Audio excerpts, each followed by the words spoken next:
Hello everyone, I'm Dylan, and yes I am Ash Ketchum from Pokemon. Look, I got Graveler. You jealous? Because it's blurry and you can't really see what it is? Well, you know what? Too bad. We're back in Stillwater. We're going towards the lake. Colby and Noah, where are you? Where are you? He hears faintly the sound of barking and echoes of people yelling in the distance. He rushes towards the echoes, guiding him towards the downpour. With his heart racing and his blood rushing through his head, he finds the way to the lake. Drawing closer, he sees Nina giving chase to Grandfather. Unfortunately, she doesn't get too far as Noah stops her. Stop, Grandpa, stop! Let me go, Grandpa, he's dangerous, you'll get hurt too. I don't care, I don't want to lose anyone anymore. It's at that instant Hugo trudges against the water, pursuing Nina's steed. Hugo? No, don't! Poppy, no! Please fall deaf to his ears. Not even the whines and worried cries of his partner can make him turn back. He trudges further in, where the ghost monster will eat his skin off. Nearing the deep bank, he sees Henry Mortimer gazing directly at the abyss. He looks even more frail and disheveled, as if all the light had been drained from him, surrendering it all to the lake. Before Henry could lean in, Hugo reaches out and tugs his arm. Mr. Mortimer, listen to me now! The thing is waiting for you down there. Please, come back to the shore with me. Motionless and unresponsive, he stares deeply into the water. There are so many things we cannot afford to lose in our lives, and you're one of them. To Nina, you're all she has left. She needs you, Mr. Mortimer. Hugo felt it. A slight jolt from Henry's arm as it stirred the mission of Nina. He slowly turns to face Hugo. Nina! However, just as cruel a violent storm is, Henry jerks back, wrenching his arm away from Hugo's hold on. Oh, this is my fault! If only I had gotten the Lewis sorted out, this would have happened. Oh, he inches closer to the edge. Lois, I'm sorry. I should have what? Gone on his steed? Gone with him? It wouldn't resolve anything! Not for you or Lois. I read what he wrote you those years all ago. Huh? He understood that if you didn't want to come see him. But the thing is, Mr. Mortimer, Lois never thought anything less of you. The locket is proof of that. Lois's locket. You stole it from me! Yes. He loves you. That's why you don't have to shoulder all this pain by yourself anymore. We can talk about it. About you and Lois. All of it. Together. Hugo extends not only his hand to him, but as a promise. What? A promise that Henry had yearned for so long. Ready to forgive himself. He hesitates at first. What fool believes in deserved forgiveness? It doesn't exist. And yet, despite everything, Hugo still reaches out to him. To a stranger. Maybe he can be forgiven. Just as he was about to reach out to Hugo, a hand slithers around Henry's instead. What?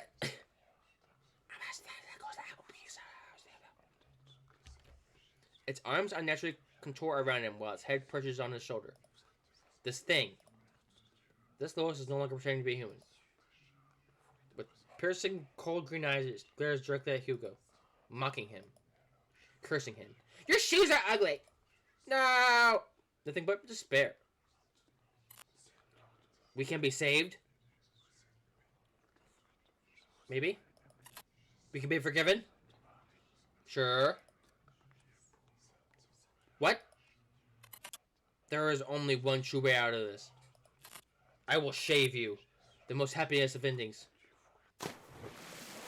Before Hugo could reach out for Henry's hand, he disappears into the water. No, Mr. Mortimer! Without hearing the anguished cries and displease, Hugo dives after him. Into the abyss. 12:30. I don't like being in the water. The water is scary and there's scary things in the water. Because that's how the water works. Rampant pains. Spikes gently pressing from his legs to his fingers. My bones! They're being melted by the water! Firstly and unyielding. His chest tightens, and his heart races as he begins to kick his legs, like Sanji in the water, fighting the fishman. Where's Henry at? Swimming deeper and deeper, he sees funky figure slowly descending into the darkness. As he finally gets closer to Henry, long snake-like arms stretch out across the void and grab Hugo's neck, finally squeezing all the air out of him. Ah! Get out of here! With each struggle, Hugo's movements became heavier and heavier. Lois, where are you, Lois? Lois! Is looking for Lois? What?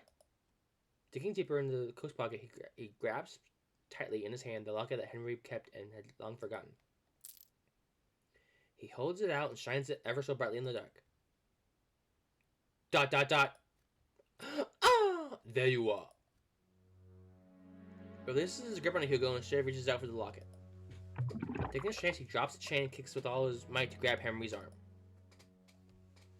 His heart burning and his body screaming, he swims just below to the surface. Almost there! I just have to. 30 seconds of air left. Hugo makes one last attempt to reach for it. With his limbs worn out and his energy spent, this is all he can do. Noah, help me! Getting closer and closer. Everything fades to black. No! Unknown. Drifting along what feels like an endless sea, Hugo curses through the wave after wave, not knowing where he's going or caring for that matter. All he knows is that he's very, very tired. How long has it been since he had a good night's rest? It's been about 2 years, probably. Maybe I should take out a rest now. But I like that so much. You deserve it, but not here. That? I'm sorry for startling you. I just want to see you before I go. Lois. You've done so much for me and Henry. Thank you. Sure. From a far distance, a voice cries out to him, beckoning him for to call back. Well, guess this is it. Get out of my house. The lake.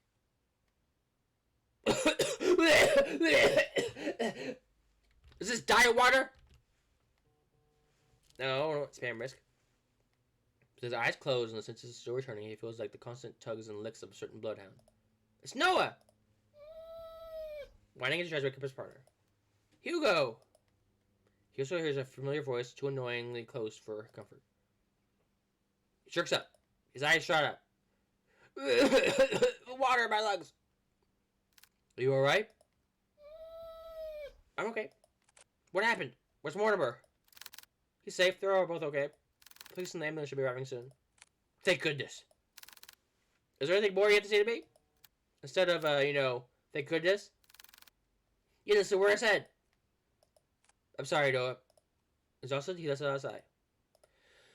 He continues to pat Hugo's back aggressive when someone approaches them. Detective Lauren? Sup? I think it's something, Nina. Someone I want you to meet. Oldman! Stands there an elderly man. Frail in stature, he timidly looks up the side pensively as he ponders to himself. His youth is gone. His eyes catch what Hugo's attention. They're no longer a pissing vicious game. His eyes are only night Nina's. Hello, Mr. Mortimer. Detective. I never had a chance to say goodbye to him. I always thought about it every day. What if Lois lived on in this world? What if he stayed a little longer with us? Because of the constant mindset, I dragged everyone down. I kept hurting, not only me, but Nina especially. I was the one who kept hurting her. I'm waiting for all this. Then you're going to jail, mister! I did save you. I know my burdens are my faults. Thank you.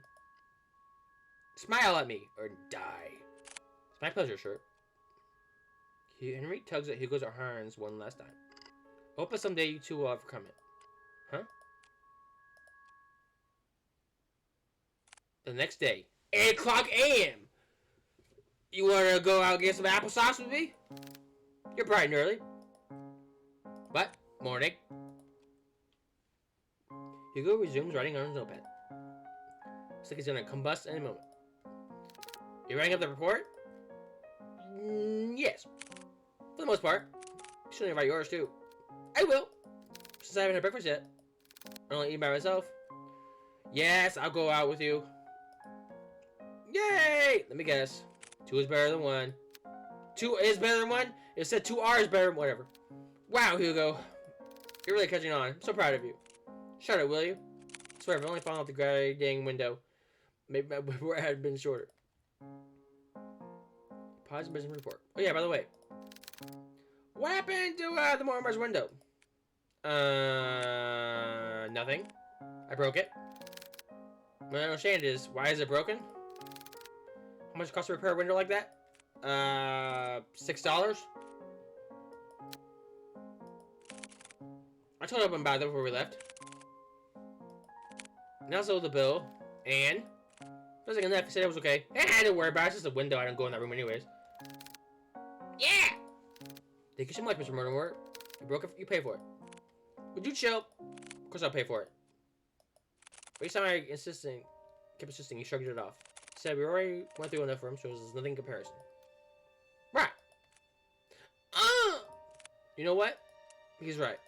After all we went through, I deserve a nap. Hugo puts down his pen, and proceeds to head for the couch. He kisses the baby doggy. Hey Noah, what about breakfast? I'll eat you later. It's nap time now. So Zyphon joins the other two at the couch. I'm getting old. No, you're old. Shut it. Head scratches for the dog. Good boy. Hugo scratches the back of Colby's ears and then closer to Noah. I'm glad you came along yesterday. What's this? Are you getting chummy with me now? Shh, I love you. If you hadn't saved us back there, I would have died. I told you before. I'll be there when you get yourself into reckless poopy. Besides, didn't you say this was nap time? Get some rest. You deserve it. You too. Calm silence fills the room as the three fall deeper into sleep. No parties or celebrations, just search comfort in the small but rewarding night's rest. It's a small couch. I win!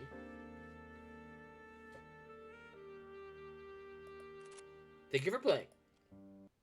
Nah, it's a big room. What's this? Lock it. Manuel. Who's Manuel? Oh, it's the music. Stop! Ah, concept gallery. I like that character. He's cool. Hugo. Noah. Defeated by Colby. This reminds me of that one indie game I saw Cementos Kin play. What was it called? Is it called The Letter? Yeah, The Letter. A visual horror one. It did definitely remind me of that. As always, thank you for watching. And I will see you eventually. Is there baby doggy in here? Yeah, it's your puppy. Here's your puppy. Wait. Before we leave. Where is it at? There it is. Pet the dog! Pet the dog! Pet the dog!